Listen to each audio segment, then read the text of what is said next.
if you go to the second page, I'm just scrolling down this page here, the assignments page. You see here it says Turnitin service, and you just click on Use Turnitin. That's the next step. And now you have some options. These are all the defaults, okay? Okay, so let's see what we got here. So these are the defaults.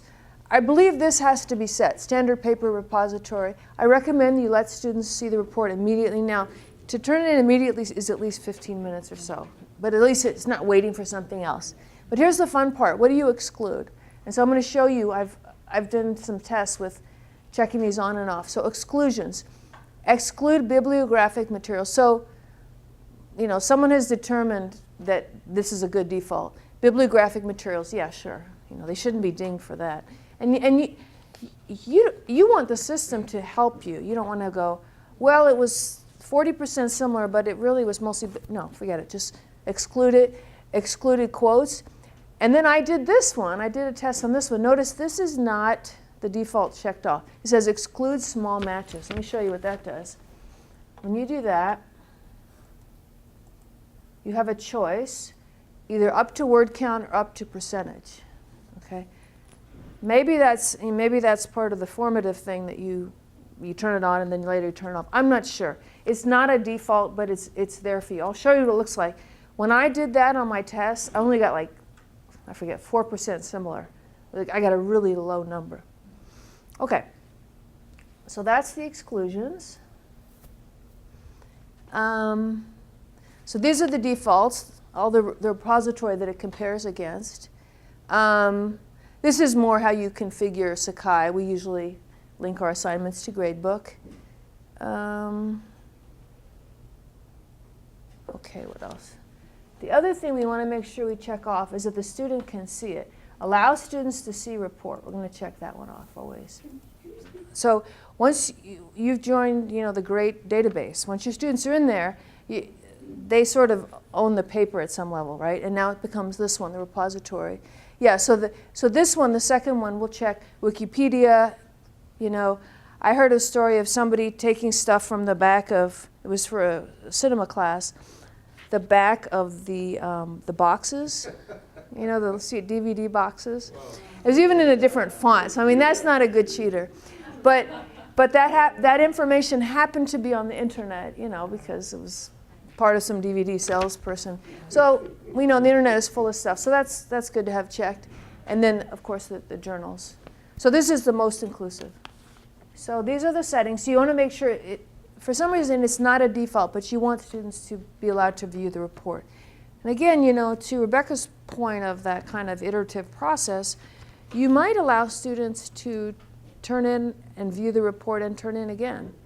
You know, you could maybe open the assignment again. You may have like a second assignment that's the second draft or something like that. Yeah. So that's it. I mean, we're talking about it a lot, but really, when you look, I've clicked on Use Turnitin. See that? Click it on. It's one screen. I configure it. I can just keep the defaults. I mean, they're good defaults. And then I post. Okay, I click post. I will say Turnitin, they have a lot of neat resources. They have literature such as how to create plagiarism proof assignments. They have, you know, Academic Integrity Week. They have a lot of neat stuff. So if you want to focus on that, I'd encourage you to go to their website. They have sort of an education person that has a lot of events. They have a lot of materials. So, you know, I like that they would. Their website. So let's see. I'm on the third page. At the bottom, it shows that it will notify the student. The symbol is this little. Can you see that little badge there? It's new. It's little. It's kind of a little reward ribbon. Oh, really? Okay. So it shows the students, hey, you're being, you know, evaluated by Turnitin. Okay. So now, and it'll be similar to what you see here on the fourth page. Now it's time to. The report has come in. So how do you view it? What you do is, so these are the ones that I created for this presentation. You click on grade. So let's look at that. So we'll start with very lenient. I click on grade. This little green icon is my report, and my student Terry Raleigh submitted this for me. I plagiarized. So this one, Notice the similarity is only 4%. So this is one where we said we're going to exclude bibliography, exclude quotes, and exclude, I have said, phrases up to 10 words. So it's very lenient. I even get a notification that says, hey, you're being very lenient.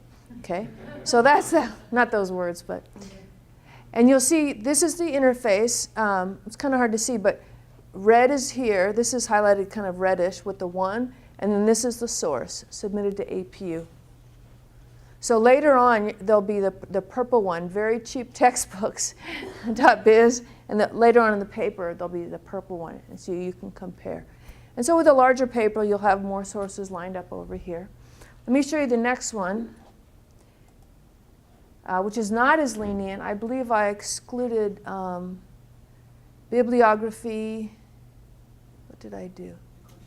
And quotations. This is 21%. Anything else? This one I probably was not excluding quotes, because it looks like there's little phrases here. So I got 21%. Then this next one, when I say the bibliography cannot be similar, then I get 34%.